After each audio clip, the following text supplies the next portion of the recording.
the amount of pressure and anxiety that I had been putting on myself to fit some role that I had created in my head that they didn't even need or want, it was huge. And so when I finally got to a point where I could just relax into this concept of being their Stacy, the weight that lifted and the great conversations and the good times and the good memories that we've had have been huge. Welcome to the Blended Family Coaching Show, where you'll discover how to move your step family from just surviving to truly thriving. Grab your headphones and listen in as we share practical, real-life strategies for building healthy bonds, Understanding the kids' perspective, romance and partnership, parenting with great teamwork. and yes, even co-parenting with a difficult ex. We're Mike and Kim Anderson, and we believe with the right tools, every step couple can overcome the common challenges of step family life. Join us for authentic and sometimes comical conversations to discover how you can lead your family with confidence and create the future you really want. Well, hey there. Thank you so much for joining us again for another episode here on the Blended Family Coaching Show. We're so grateful that you choose to spend time with us every single week. And hey, if you're thinking about it right now over on Apple Podcasts, hit a star. Let us know how we're doing for you. Maybe if you have a few minutes, leave a review. We would love to hear how the show is bringing value to you. Over on Spotify, you can't do that. You can just hit the star, but we'd love to hear that as well. So you can send us an email too. Absolutely. Anytime. We are so excited to jump into today's episode because we've got 3 guests joining us today who have stories and voices that are just different than ours. Yeah.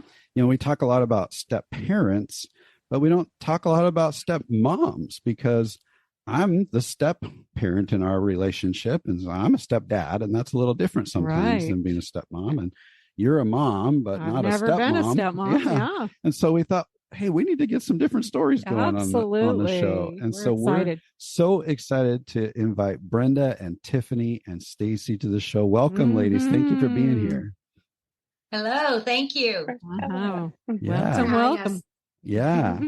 Well, I wonder, let's start by maybe just doing a little bit of an introduction. And we're going to ask each of you to just, we just said your name, but you can just say who you are, your first name, and how long you've been blending, how long you've been married, number of kids, and who belongs to who, and kind of the age range. We'd love to know the age range of the kids at the point that you first came together with your spouse. Okay. So Brenda, we'll get started with you.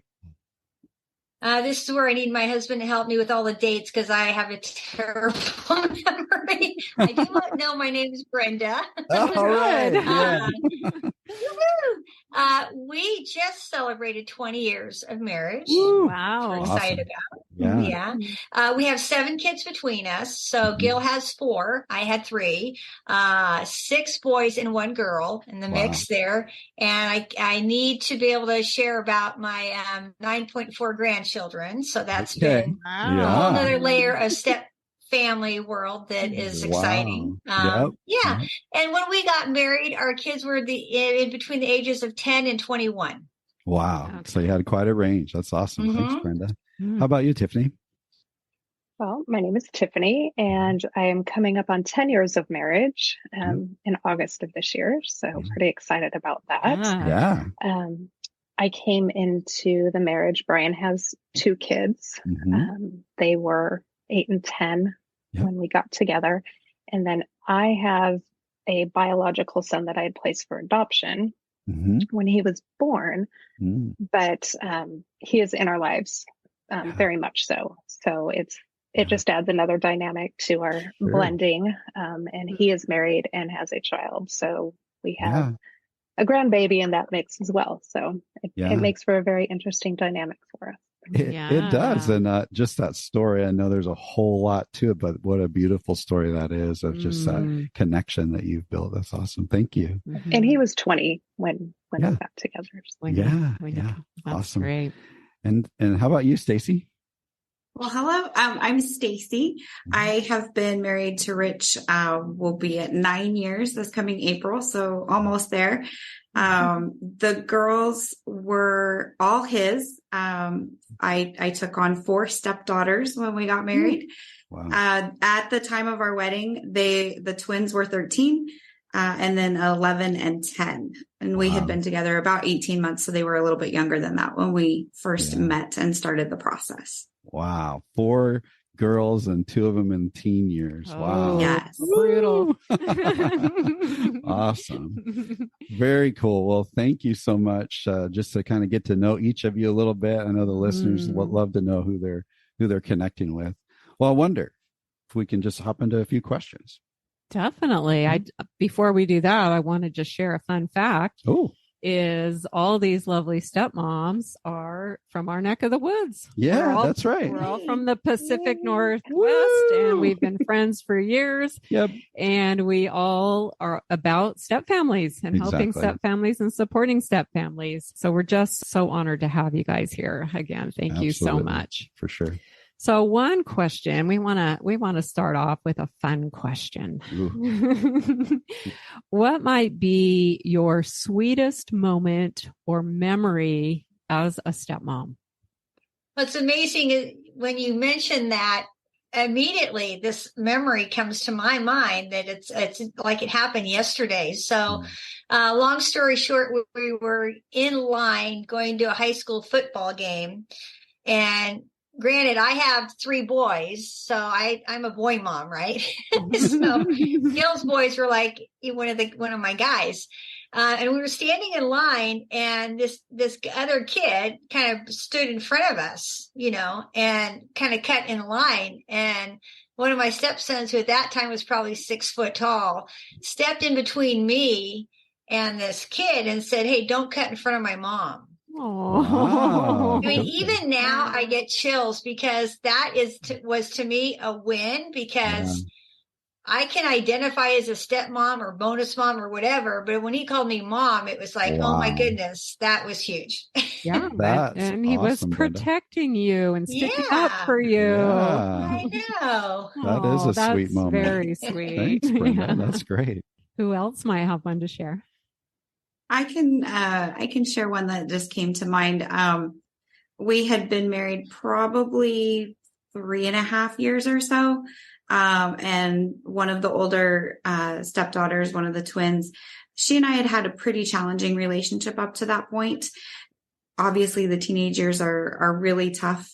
Most of her social media posts were with her friends or with her mom, very understandably.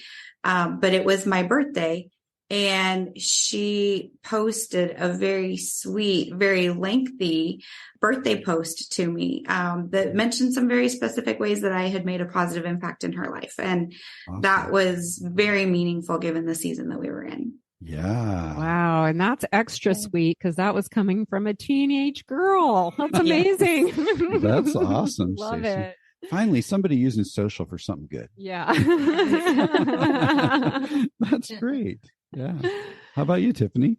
I think for me, it's just very simple, but the one thing that pops to my mind, and first thing that pops to my mind is the first time that my stepdaughter told me that she loved me. And it was very unsolicited, just out of the blue. And it was through a text, and we've definitely had our bumps in the road along the way. And those small wins, especially when they're unsolicited, just makes all the difference in the world and makes it worth it. Yeah. For sure. And it sounds like all 3 of these memories you've shared were unexpected. Just kind of like presented to you in this surprising moment, and just so sweet. Yeah. Yeah. I love that. I love the fact, Tiffany, you just used the term small win. Yeah. And man, sometimes the small wins just get lost in all the chaos of everything else that's going on. And when we lose those small wins, hope starts to wane. Yeah. But if we can hold on to those and talk about them and remind ourselves, or grab a picture and keep it on the fridge or something, man, that is so powerful. I mean, it's interesting that each of your memories are small, simple things that are powerful, still in meaningful. Yeah. What thoughts do you have about that?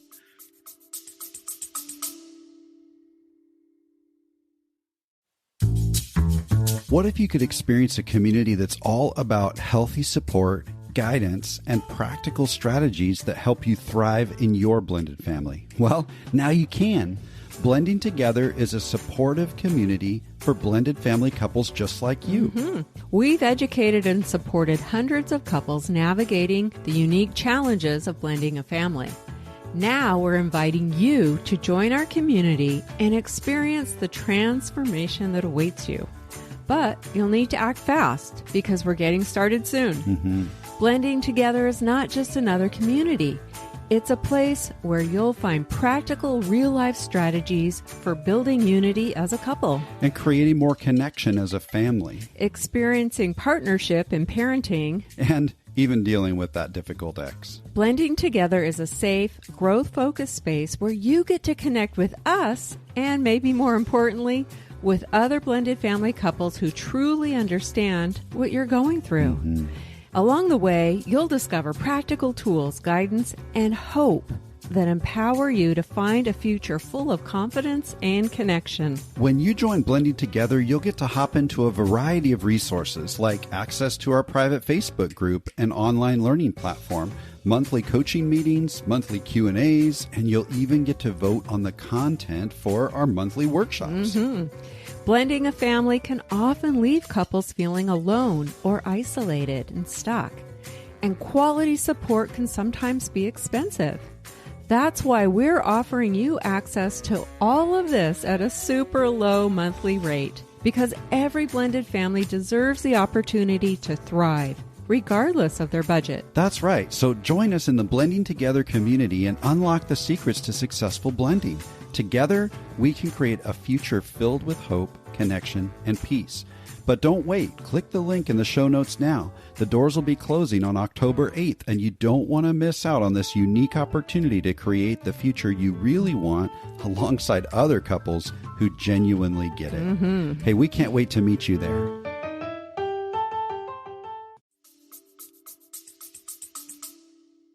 Well, I was just going to mention that you also use the words bumps in the road, Tiffany, with your stepdaughter. Mm-hmm. And that reminded me of something that Ron Deal said in one of his videos, that being a stepmom is like lighting your hair on fire and putting it out with a hammer. Yeah.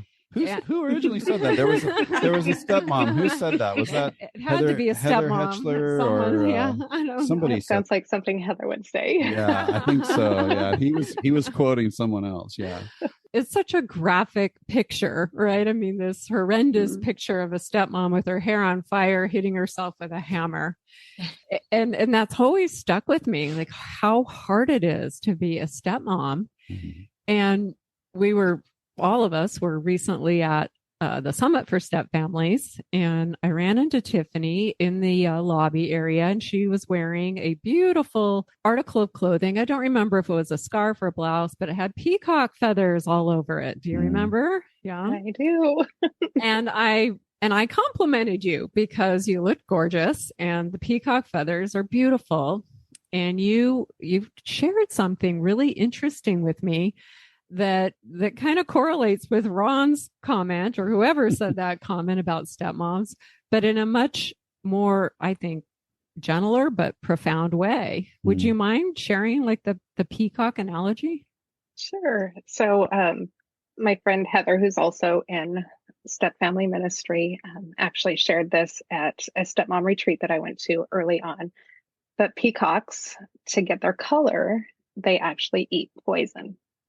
And so they're eating the poison, which brings out their color. And so she correlates that to the stepmom life, because many times that's what it's like. It's like we're just taking in all of this poison and, you know, the struggles and the stresses of just blending and being a stepmom, because, you know, as you said earlier, there is a big difference between a stepmom and a stepdad. Mm-hmm. So to eat that poison, but in the end, it brings out the colors and it really makes you flourish. Yeah. And I know in my faith, that's very much how it works. So you really connect with that. Like I had to take some lumps. There were bumps in the road and I had to take some lumps. But eventually your beauty shines through. if you can stay the course. And it's actually the metabolizing of the poison that ends up bringing the beauty.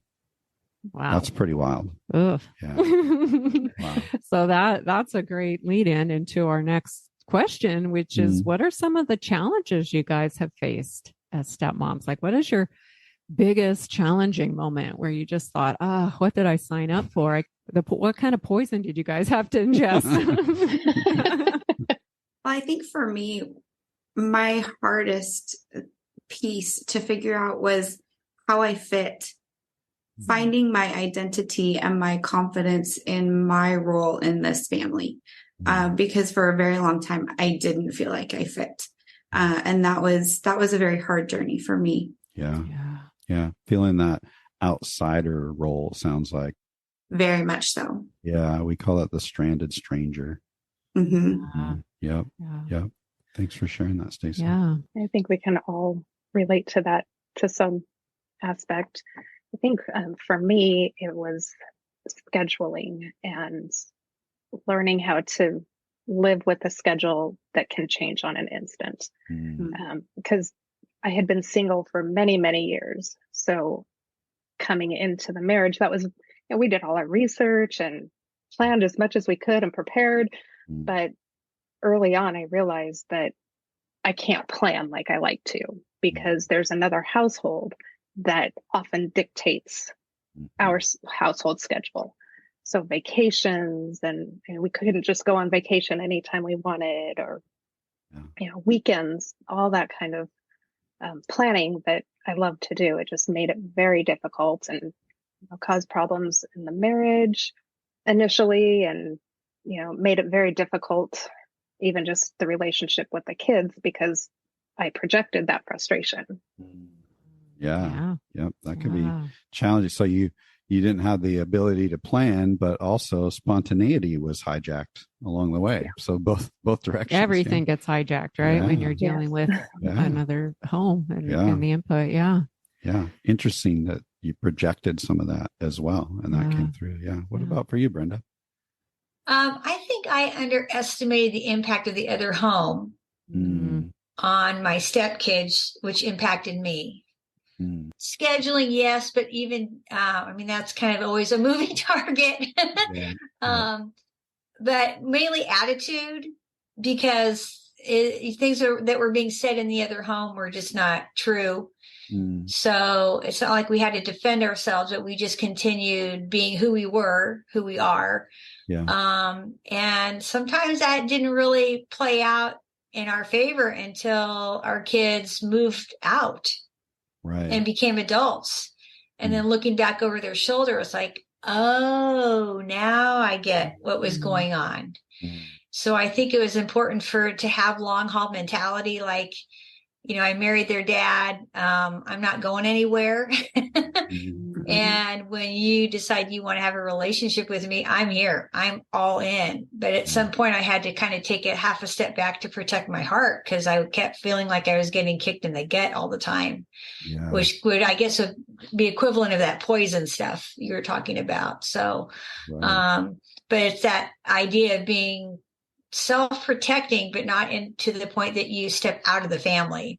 That you're still involved, you're still present, you're still loving well. As much as it hurts, you still love well. And knowing that the kids may never come around. That's the chance you take. But I think in the long run, most of them do, as they become adults. Challenging to, you're kind of rolling the dice, right? You're taking a risk there of there's no guarantee that an actual relationship or a bond is going to emerge from that. And there's also no control over what is said about you in the other home, or what picture is being painted over there. And often what we see is the stepmom kind of being vilified. Like, anything that's going wrong with the kid or any stressors, it must be stepmom's fault. And Brenda, you made the comment, not get defensive. How do you not get defensive? in those situations, because we coach stepmoms all the time who just struggle with that. I mean, that's an art in and of itself. Yeah, that's one thing I wish I could have understood and learned earlier. But I think what really helped in that process is that we had a strong marriage coming out of the chute, because we, did our homework. And even though we still had so many things, like Tiffany said, you try to do everything and you still don't know it all, right? But because there was a level of trust and honesty between Gil and I, when I would get defensive of my kids, and guys, 20 years later, this is still happening. We had something happen over Christmas and we were like getting all heated up, and it's like, not against each other, but the kids. And it's like, oh my gosh, we were better than this. It's been 2 decades. Oh my God, I felt like we were transformed to like our first year of step family. It's like, what the heck was that? But we were able to laugh about it. Right? Yeah. It's like the step family adventure just keeps on giving. Yeah. Also say it's because I think, the marriage is so important. Yes, the kids are important, but you need to have that strong bond with each other to support each other when you're feeling as a stepmom put down, disrespected, that you need to know that someone's in your corner. Yeah. And someone's speaking truth to you. Yeah. Yes. So you do bring value. Absolutely.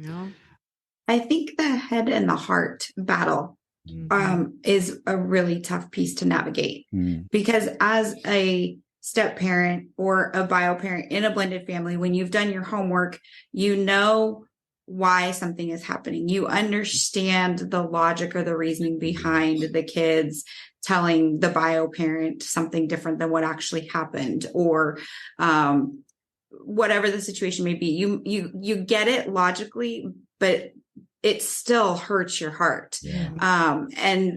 And it's almost like a constant conflict, and constantly having to remind yourself, this isn't personal, even though it feels extremely personal. They're reacting to my position, or they're reacting to the situation, not me specifically. But that head and that heart battle are so hard. Yeah.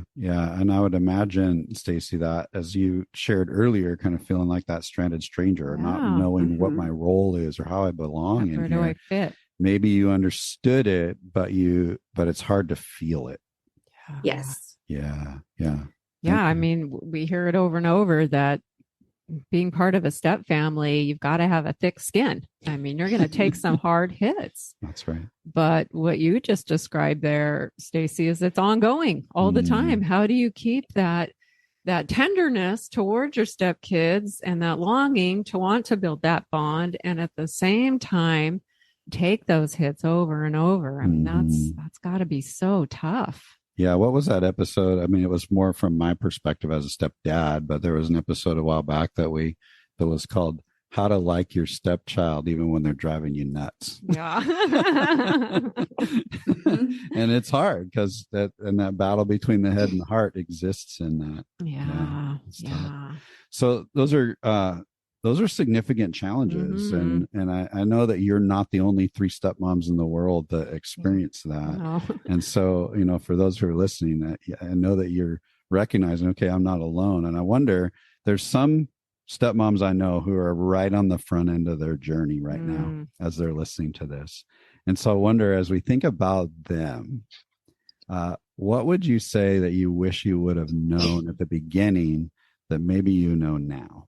I wish I would have known how to step back a little bit sooner and allowed the kids to set the pace.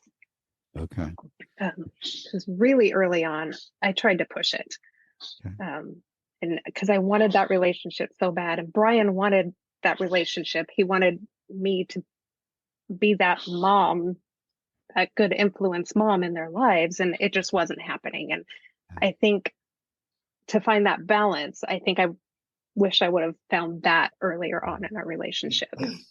So it sounds like, Tiffany, you were really trying to lean in on the bonding and kind of growing the relationship piece of things. And then Brian's there going, yeah, like, I love these kids and I love my wife and I want them to love each other. Like, who doesn't want that?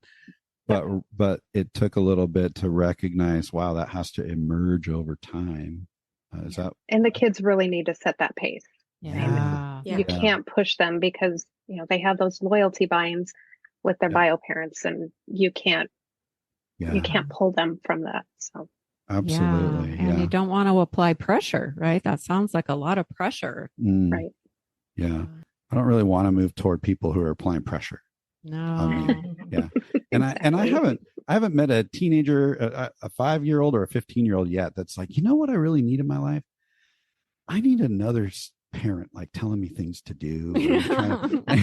Like I haven't heard them out seeking that. So maybe we do need to let them set the pace a little bit. That's really good, Tiffany. Yeah. How about Brenda or Stacy? What do you think?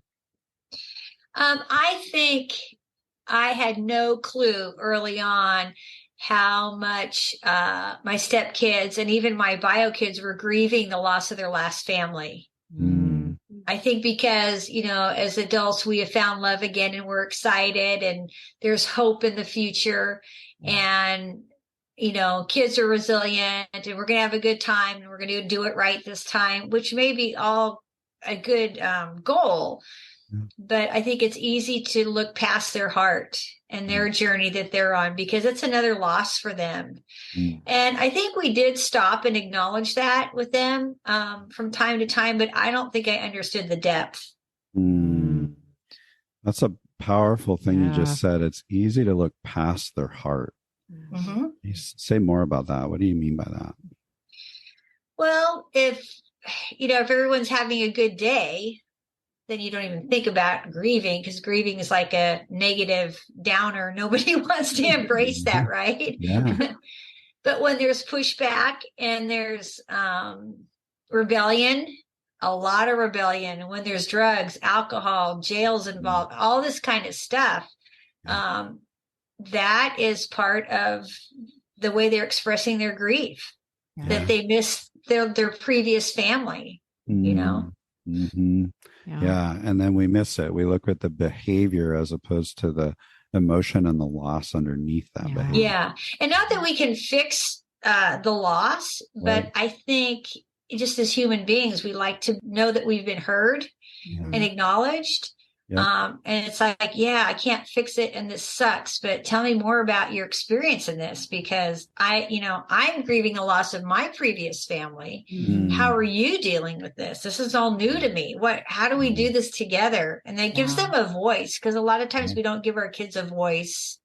It's like they're voluntold that they're going to go into a step family. We never stop and how do you really feel about this? Well, we're doing it anyway, right? Yeah, exactly. Yeah, that's great. Thanks, Brenda. How about for you, Stacy? What do you wish you would have known at the beginning of the journey? I think this is another aspect of stepping back. For me, I had to realize that ultimately I'm not responsible for how the kids turn out or the adults that they end up being. And nobody is going to judge me for who they are. Nobody's going to look at me and say, you're their stepmother. You should have taught them this or that. And I came in and I saw what I perceived as gaps. In reality, they were differences, but I perceived them as gaps at the time. And I thought, well, I'm going to teach the girls this and I'm going to teach the girls that. I hadn't built a relationship with them. They hadn't given me passport into that aspect of their lives. And I really had to take a step back and let their mom and dad be their mom and dad. Always easy to do. Yeah, that's powerful. How was that for you? It's interesting how you just worded that, Stacy, of I needed to let their mom and dad be their mom and dad. And you're including mom in that, in the other home. Yeah. How did that look for you? There were certain challenges there. Sure. I was regularly reminded that I was not mom. Okay. Which I think in some ways caused me to try to dig my heels in certain areas more than I should have. Because again, I was trying to find that role. I was trying to figure out where I fit. But I had to just acknowledge that their mom is a very active, involved part of their life. And whether the girls were being taught something that I agreed or didn't agree with or would have done differently, it wasn't about me. It's about the kids. And they had a mom and dad that loved them and were responsible for teaching them, and it wasn't me. Wow. But it took me way too long to learn that. I'm wondering, you use the term, sometimes I dug my heels in. What is the result of digging your heels in? Oh, it completely blew up on me. Tell us about that. Yeah, say a little more about that if you would. I think, we've talked about too, the lack of control. There's so many external things that impact your home. So I would find that I was becoming the person I didn't want to be. We had huge conflicts over the dishes, how soon the dishes got done or how the dishes got done. One of my stepdaughters and I ended up in a big fight one day because she wasn't sweeping the floor the way that I thought she should have. I think in this situation, so much is out of your control that you grasp for control wherever you can find it. And the more I struggled to do that, the more conflict that there was. It had the completely opposite results of what I was trying to achieve. And I had some damage control I had to go back and do. Yeah. So it backfired on you. That's what you're saying. Oh, absolutely. Yeah. I can totally relate, Stacey. As a stepdad, you're just like listening to some of those. I'm like, yep, I had that argument, and I had that. Yep, I had that expectation. Like, I did the exact same thing. Yeah. And now we're in the unique position. You guys probably haven't heard this news, but my daughter is back in our home. Yeah. She's 27 now. She's been gone for 9 years. She has not lived in our home. And so our two biological kids are gone now. They're off at college. Annika is back in the home, so we're back where we started. Yeah, it's just me and Kim and Annika. It's awesome. But we were just talking about this yesterday, honey, how all the little things that Annika does, all the little habits, all the little areas where she needs to improve, there's still some there, I mean. Well, I have a few myself. So. But all those little frustrations and annoyances, Mike handles things so much differently now. Like, he's finally learning that, okay, it's not the end of the world if she drinks. Well, maybe not the end of your world. But it's all about looking at the bigger picture. It is, absolutely. Right. Yeah. She's back in our home. We're helping her get through some stuff and meet some goals. And that's the bigger picture. Yeah. But it took, when Mike says he struggled with that, he definitely did. Absolutely. Yeah.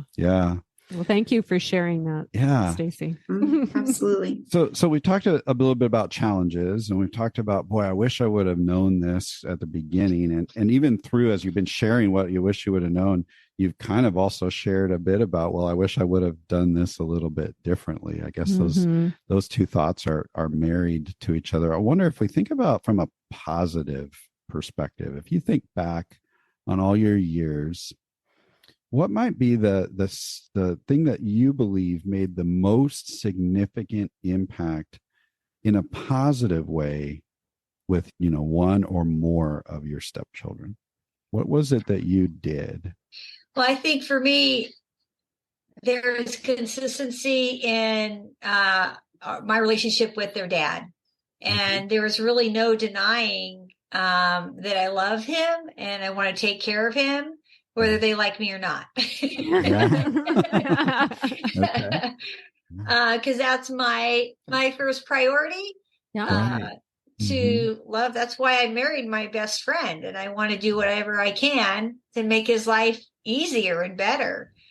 And I think through the years, because they have shared how they have seen that, and vice versa, the way Gil has served me and taken care of me, my boys have made comments on that. So I think that's the best gift we can give our kids, especially if their previous experience of a family was challenging.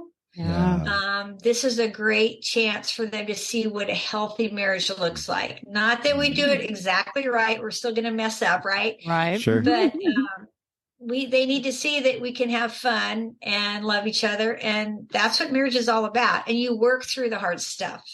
Absolutely. So Brenda, it sounds like that consistent love and commitment and connection with Gil over a long period of time has set up some example and a hope of what a healthy, strong marriage might look like.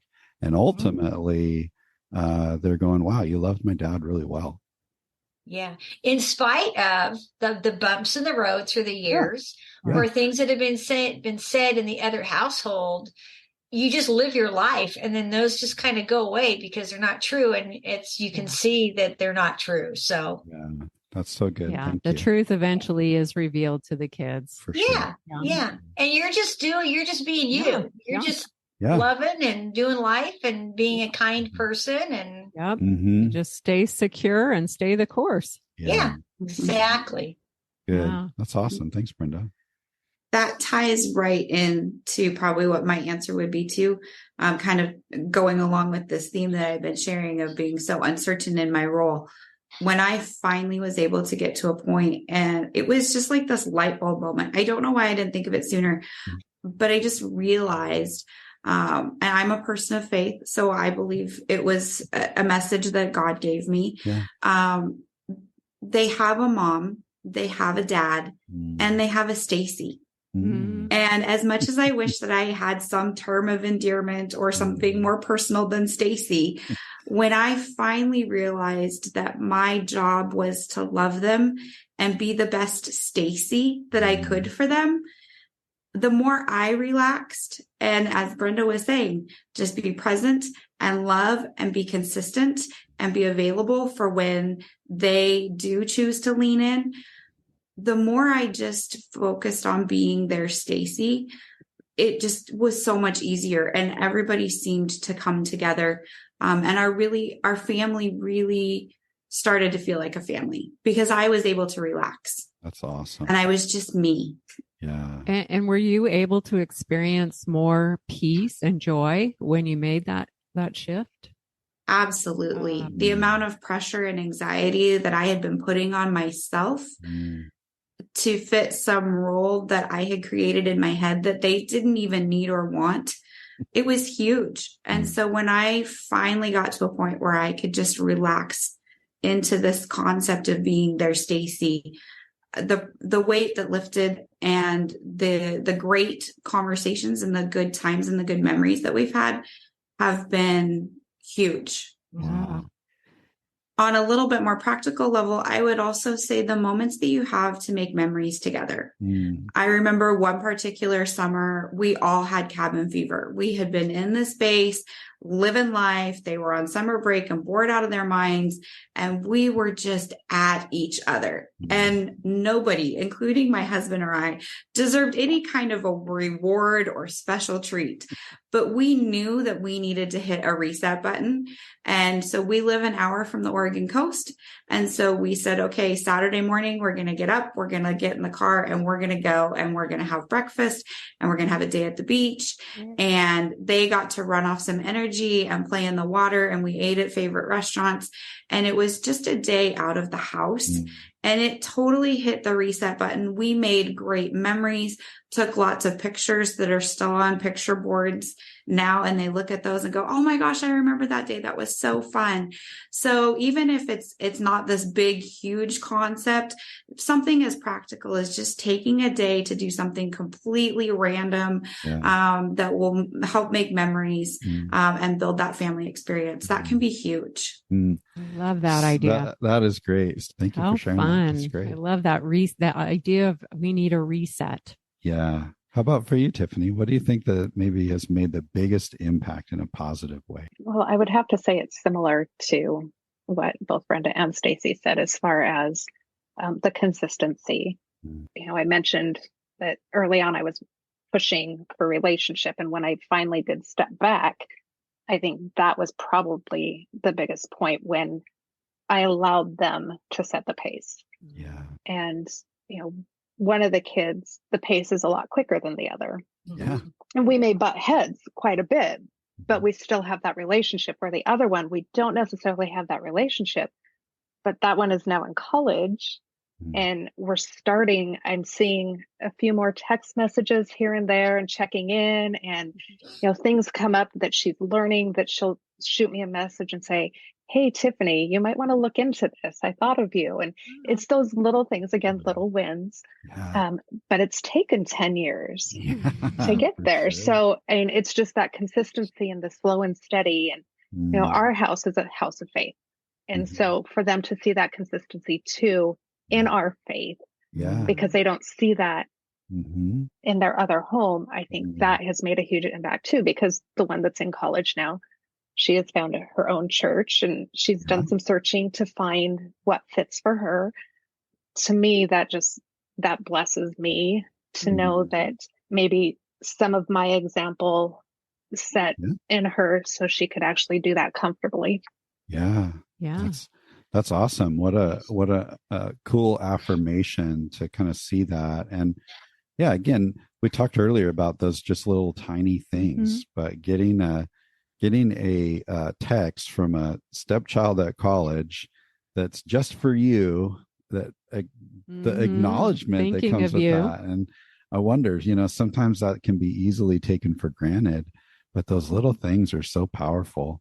I think I love how each of you shared that consistency of just being able to show up in a kind way, in a loving way, kind of keeping the light on.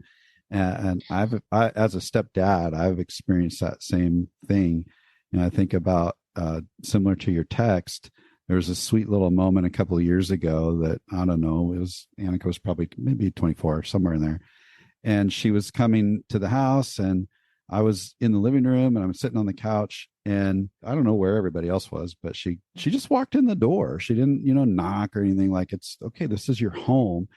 And she just came straight over the couch. She plopped down like right next to me. You couldn't fit a piece of paper between us. And she put a little head on my shoulder and just said, "Hey."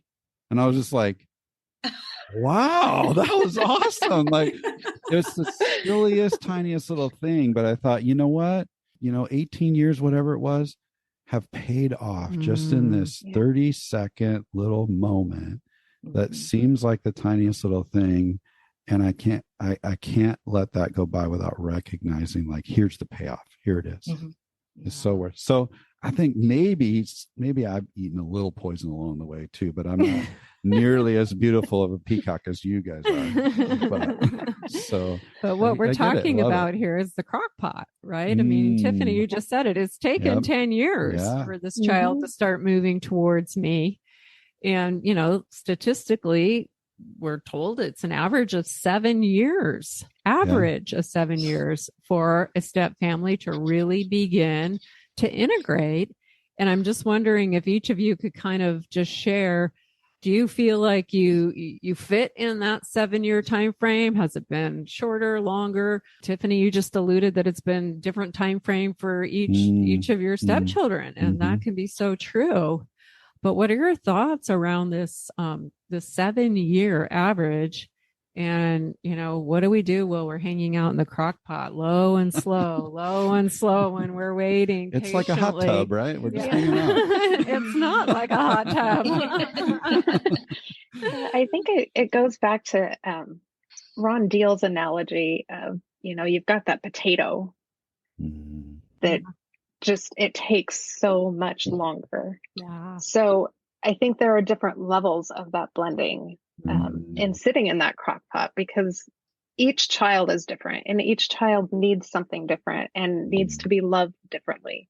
And I think that each family is different. For us, we blended pretty well early on, but then things started to get hard again and walls went up, and especially as the kids became teenagers. Yep. I don't think anything else needs to be said about that. Teenage years are hard. But I mean, like you said, it's different for every family. And, for us, I think the 7-year average probably was pretty right on for the family as a whole.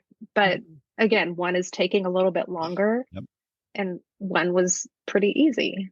Sure. Yeah. And you may never know the reasons for that. I mean, sometimes we get, inklings of, well, that one had a really strong bond to bio mom, and that the loyalty bind is a little bit stronger. Or, sometimes we have ideas, but sometimes we will just never know. Maybe it's a personality thing. Who knows? Yeah. But it's okay. They're all unique, right? Yeah. I think for us, the 7 years held true as well. Mm. I do find it interesting that for us, the 7 years landed at the same season when they were starting to launch into adulthood.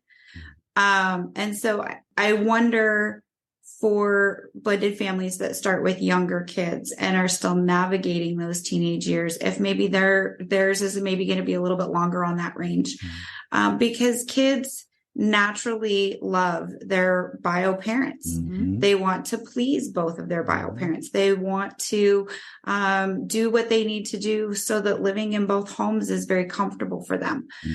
And there's just a natural mental and emotional development that occurs as kids move out of being children and being able to see and process as adults.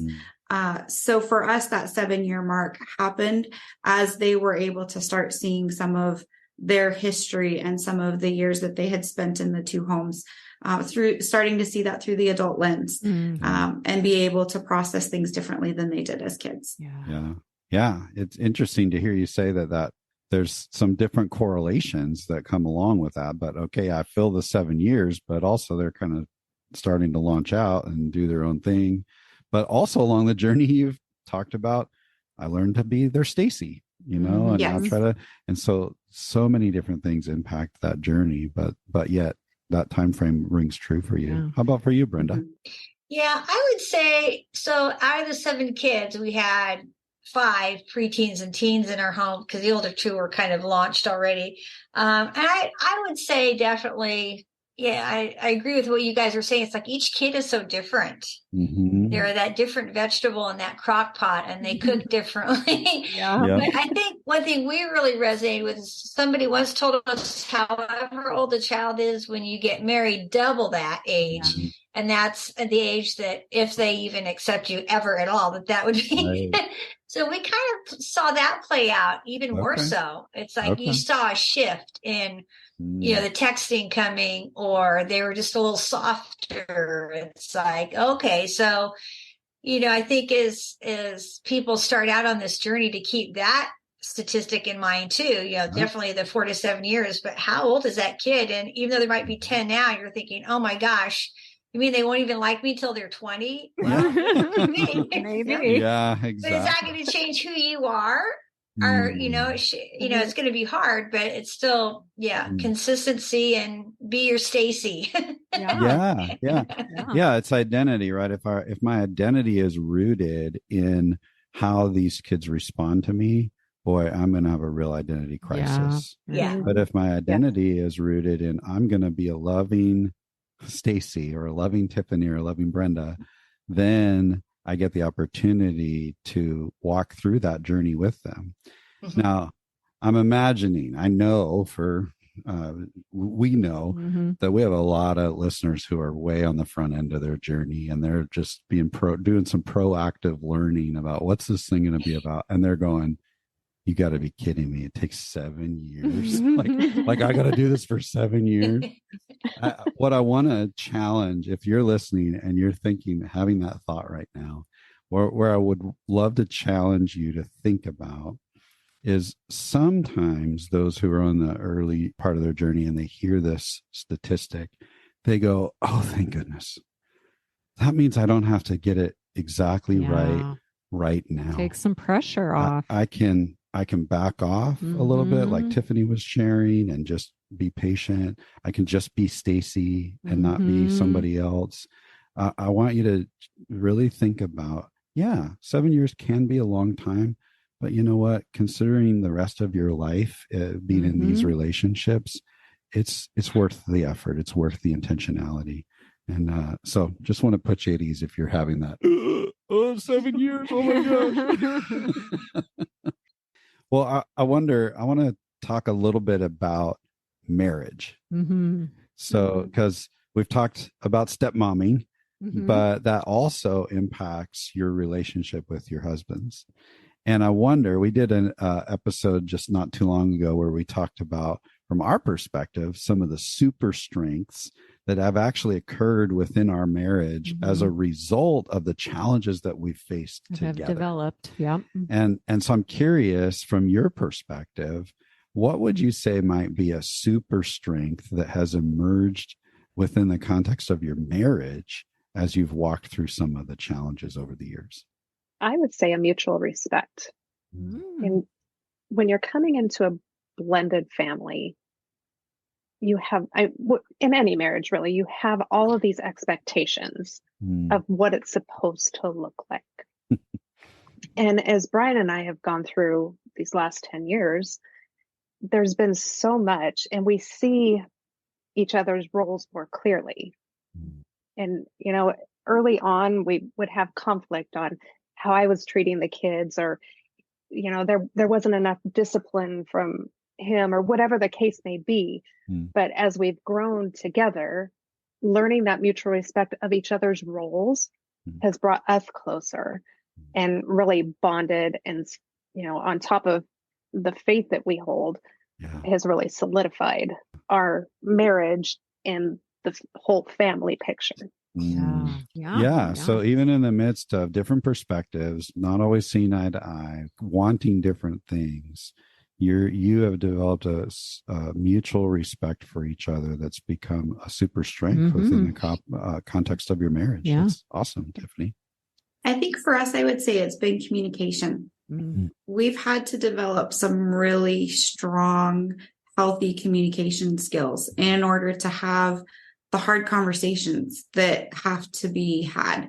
And I just have to give huge kudos to my husband, Rich, for being the bio dad of 4 girls and all of the emotions that were in our house.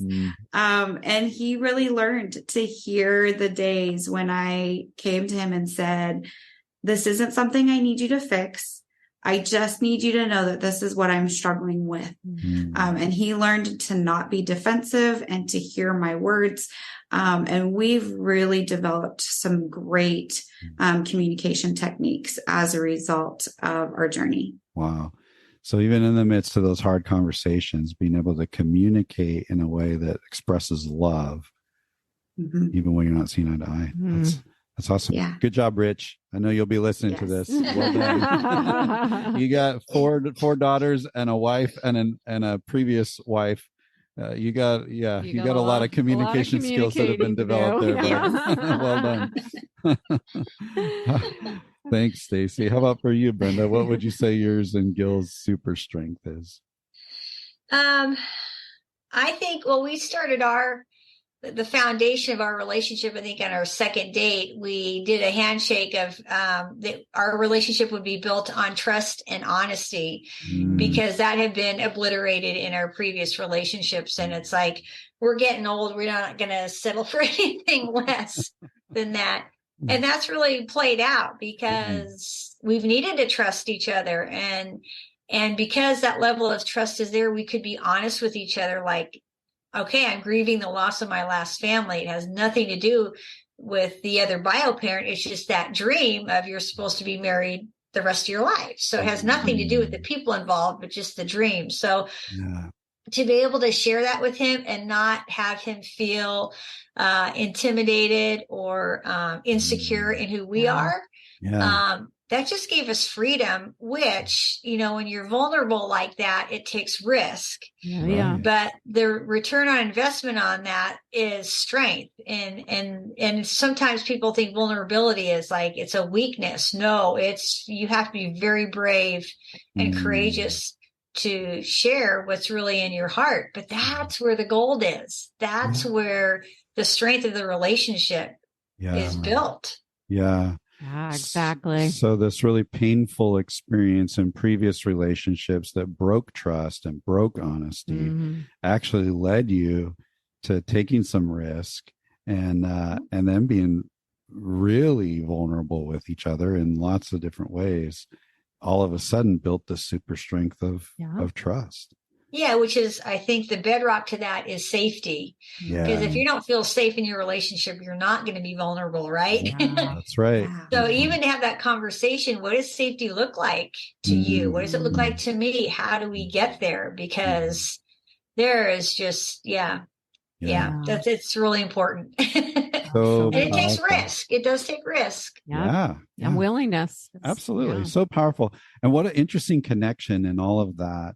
Brenda is saying we need to build trust, and have absolute vulnerability and honesty. So important. And we're not going to do that without the great communication skills that Stacy talked about. And we're certainly not going to do that if we haven't learned to really build mutual respect between each other, like Tiffany was just saying.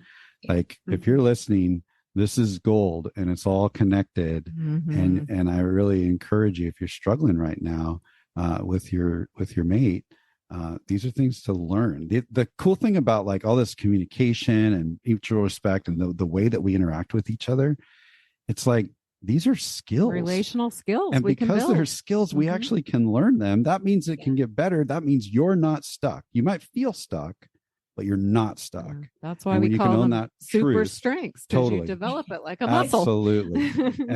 and that's so cool because you don't have to stay where you are. Reach out for help. Yeah. And Brenda, you mentioned courage there, how it takes courage to be vulnerable. And that was one of the super strengths that we talked about in our, one of our episodes. And I have to say, being a stepmom takes tremendous courage.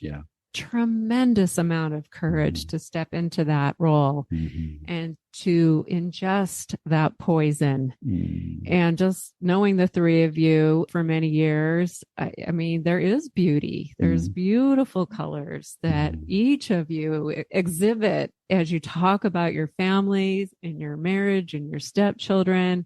I mean, the beauty is there and you've stayed the course, and it's amazing. Yeah, it really is beautiful. It's awesome.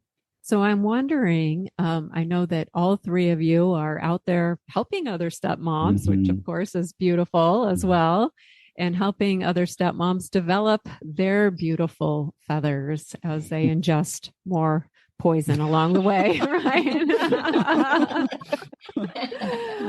But if you could each just share, what different ways do you invest your personal energy and your time supporting other blended family couples? Just tell us a little bit about that.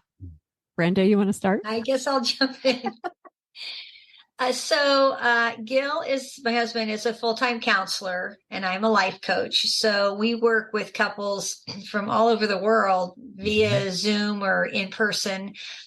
And we do seminars. We wrote a book series, Restored and Remarried. And then we also have something specifically for stepdads called Unsung Heroes, which is just a really simple video series that's pretty impactful. So we love meeting with couples and encouraging couples, and we are still learning. Absolutely. Which is exciting. As are we. And we need to have Gil on the show. Yeah, for sure. Yeah, maybe for Father's Day or leading up to Father's Day. That would be fun. So we're at GilandBrenda.com. So we're on all social media. We have podcasts and all that stuff. So check us out. Yeah, please do. We'll put a link over to your website on the show notes as well. Great. Thank you. Absolutely. Okay. I wanted to make sure I went after Brenda, because a huge shout out to Gil and Brenda for all of their materials that have contributed to saving our marriage and saving our family. So yes, Gil's Unsung Heroes product is absolutely fantastic. We've shown it to the dads that are part of our group.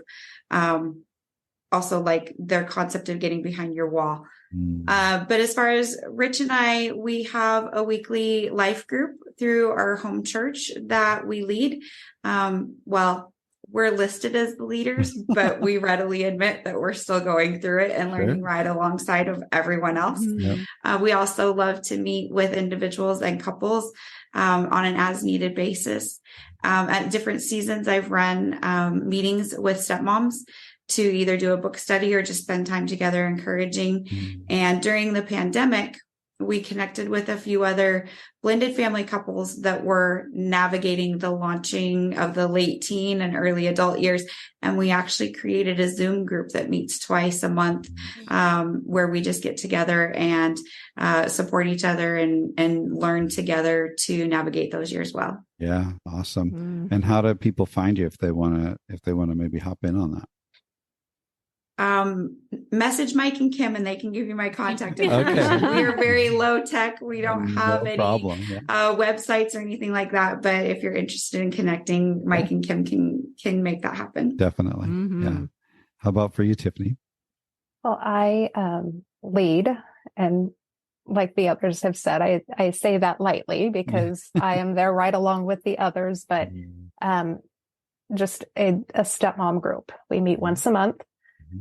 Whoever can come, because, scheduling with blended family when the kids are home, when they're not home, it can be challenging. So we don't really follow a curriculum. We've tried that and it just doesn't work. But we just get together and encourage each other and let people vent for a couple of minutes if they need to vent, if they've had a really hard month.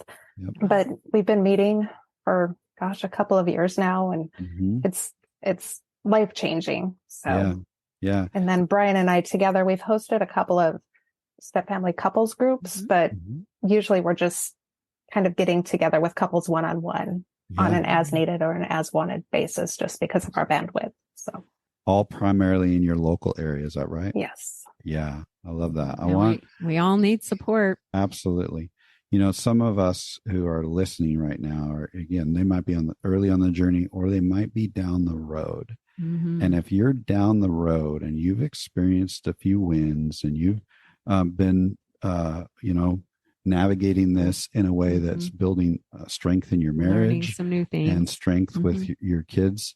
I love the example that you just set there, Tiffany, of, hey, just invite some people into conversation. Yeah. Because sometimes this is a lonely journey and people need to not feel lonely. And so whether, you've got a podcast and a website, or whether you don't, you can make an impact. You can. You can make an impact. And so I just call you to that and really think about that. If you have any inkling of helping others, man, explore that. Well, thank you so much for joining us for this. I wonder, as we wrap up the conversation, if you could just leave one encouragement for stepmoms out there, what would that one encouragement be? Can I do two? Nope, you gotta only have one. You gotta do one. I said one. Sure, go Stacey. for it. Well, the first one is just kind of a tag off of what was just said. Finding community is essential. This is a very lonely journey, and it will make you feel like you're going crazy, and that you're becoming someone that you don't like. So find community. The second one is love and grace. When you don't know what else to do, choose love and choose grace. And that includes yourself. Give yourself grace. This is a hard journey. But when you choose, no matter how difficult the situation is, no matter how unfair it feels, when you choose love and grace, you're doing the right thing for the kiddos. And that is incredibly important, and it builds relationship, and it will be a blessing. That. Thank you, Stacey. I have to piggyback on the finding community. That's how my group got started. It was just me and another stepmom, and we just needed to bounce things off of each other. So I definitely think that's very important. And I would encourage anybody to just find one other person where you can get some support and be a support to them as well. And then just hang in there and give yourself that grace. Like Stacey said, give yourself a break and breathe and know that you're not alone. Yeah, I love that. Brenda, sorry, I'm going to hop in on one thing. I love these encouragements about community. Yeah, definitely the community component is so, it's not that it almost, I want to say it normalizes your pain, if that makes sense. Okay, I know if this is part of the journey, then I can do it. So I guess the idea of long haul thinking is really important. And where do you want to be 10 years, 5 years, 5 months, 5 minutes from now?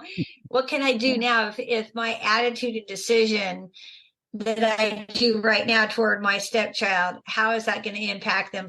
Invest in your marriage, because that's the best gift you can give your kids. And like several of you have mentioned, there's so many resources out there now. And the big question is, how teachable are you? Are you stuck in a rut and woe is me and pity party and, down that rabbit hole of a pit, which I know it all too well. It's like, no, what can I do today to learn to be a better wife, better mom, better woman, better community member? What does that look like? I know that's probably more like 5 things, but community and long haul thinking. How about that? There you go. Those were some gold nuggets. Those are all great. None of you, I don't think any of you followed the rules about one thing, but that's okay. I guess we'll have love and grace for that. Yes. And if I could just say one thing about all that, I totally affirm and encourage this idea of community, and Brenda, I love the way you just said long haul thinking. And I would encourage, as you're looking for that community, I want you to have discernment. There are some voices out there. There are some groups out there that talk a lot about building walls and creating barriers between maybe you and your stepchild, or even between you and your spouse. And if we're going to take this seriously, where we're going to approach with love and grace over the long haul, we need to be discerning about the community that we decide to insert ourselves into. And so do a little research before you just hop into anything, and find the one that matches your values. Find the one that's going to be encouraging and not discouraging bonding and connection, even when bonding and connection is hard. Yeah, so, find one that's talking about healthy boundaries, what healthy boundaries look like, not boundaries that create disconnection. That's right. So that you can thrive. Yep. And so can everyone else. That's right. So community, love, grace, long haul thinking, build that connection, and we can go through this journey together. Don't have to do it alone. It's awesome. Love it. Yes. Thank you to all three of you, Brenda, Tiffany, Stacy. Thank you so much for joining us. We're so appreciative of your voice and of your story, and I know that it's going to bring value to the listeners. Yes, thank you so much. We love you guys. We really do. Thanks for having us. Love you guys. Love you guys. Awesome. Well, that's going to make this episode a wrap. Until next time.